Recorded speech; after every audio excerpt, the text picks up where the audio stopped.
पंचफीरवा स्थित SRVS college में Bharatiya Janata party द्वारा पूर्व केंद्रीय मंत्री व लोकसभा प्रत्याशी डॉक्टर महेंद्र नाथ पांडेय की मौजूदगी में मतदाता अभिनंदन समारोह आयोजित किया गया। समारोह में लोगों के संबोधन में विधायक रमेश जायसवाल ने कहा कि मुगलसराय विधानसभा क्षेत्र की जनता आपके साथ थी और आगे भी आपके साथ रहेगी। कार्यक्रम में आए लोगों को संबोधित करते हुए पूर्व केंद्रीय मंत्री ने कहा कि प्रदेश में भाजपा की सरकार आने पर अपराधियों को बड़ी कार्रवाई की गई। उन्होंने कहा कि चंदौली की जनता ने मुझे 2 बार सेवा करने का अवसर दिया। जनता के आशीर्वाद से मैं मंत्री बना। चंदौली संसदीय क्षेत्र में विकास के बड़े बड़े काम किए गए। इसके बावजूद लोकसभा चुनाव में हार हुई। मैं इस शहर को स्वीकार करता हूं और कार्यकर्ताओं ने जो मेरे साथ दिन रात रहकर काम किया है उनका आभार प्रकट करता हूं। मेरे अंदर कोई कमी रह गई होगी, उसे दूर करने का प्रयास करूंगा और कार्यकर्ताओं के साथ पार्टी के लिए काम करता रहूंगा। उन्होंने लोकसभा चुनाव 2014 और 2019 के विधानसभा वार जीत के आंकड़े पेश कर कार्यकर्ताओं को आईना दिखाते हुए संगठन के लिए जुट जाने की अपील की और सरकार की योजनाओं व नीतियों को लोगों तक पहुंचाने का आह्वान किया। कार्यक्रम में भाजपा जिलाध्यक्ष काशीनाथ सिंह, पूर्व जिलाध्यक्ष राजकिशोर सिंह, राणा प्रताप सिंह व सर्वेश कुशवाहा, वरिष्ठ नेता सूर्यमुनि तिवारी, डॉक्टर KN पांडेय व हरबंश उपाध्याय और पार्टी के पदाधिकारी व कार्यकर्ता के साथ ही मतदाता मौजूद रहे। कार्यक्रम में पत्रकारों के सवाल का जवाब देते हुए पूर्व केंद्रीय मंत्री डॉक्टर महेंद्र नाथ पांडेय ने कहा कि तलाकशुदा मुस्लिम महिलाओं को सुप्रीम कोर्ट ने अपने पति से भरण पोषण लेने के मामले में जो निर्देश दिया है वह निश्चय ऐसी महिलाओं के लिए राहतपूर्ण एवं स्वागत करने वाला फैसला है। वहीं तमिलनाडु के मुख्यमंत्री के बयान, भाजपा लगातार चुनावी हार से सबक नहीं ले रही और प्रदेश की विकास परियोजनाओं में धन देने में अड़ंगा लगा रही है, पर उन्होंने पलटवार करते हुए कहा कि भाजपा का पिछले चुनाव से इस बार 3 गुना जनाधार बढ़ा है।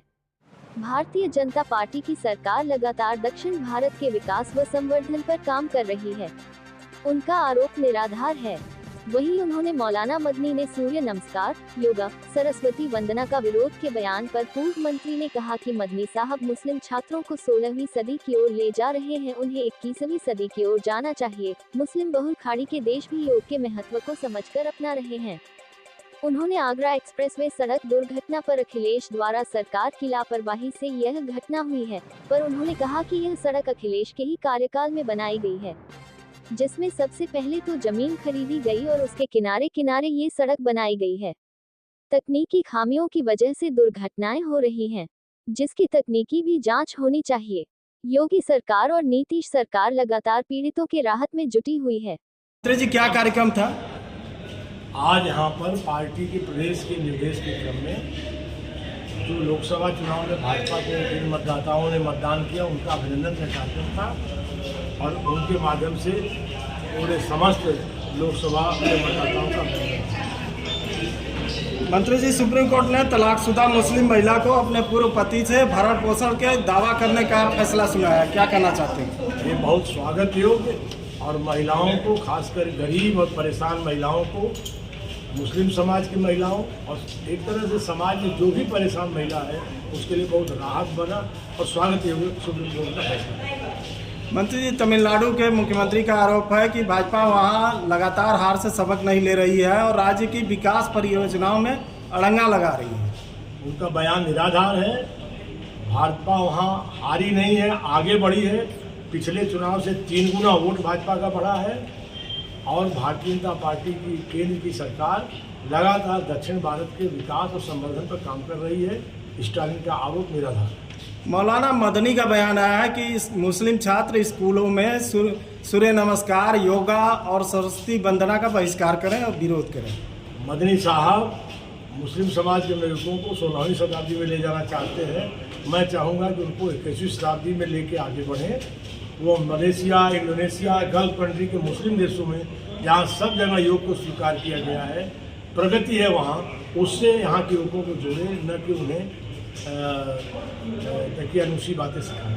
अखिलेश यादव का बयान आया है आगरा एक्सप्रेसवे पे दुर्घटना पे, जिसमें 18 लोगों की मौत हो गई थी। उस पर कहा कि यह प्रदेश सरकार की लापरवाही का परिणाम है।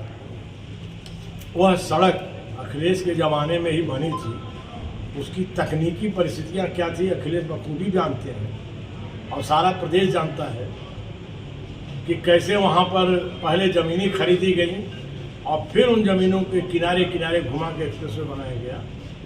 और निश्चित तौर से कहीं न कहीं इस तकनीकी पक्ष को जांचने की भी ज़रूरत है।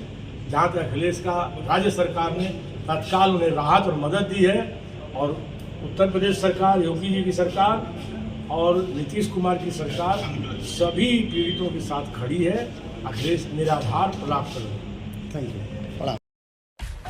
सब्सक्राइब कीजिए हमारे चैनल को और बेल आइकॉन को दबाइए हमारी लेटेस्ट वीडियो सबसे पहले देखने के लिए।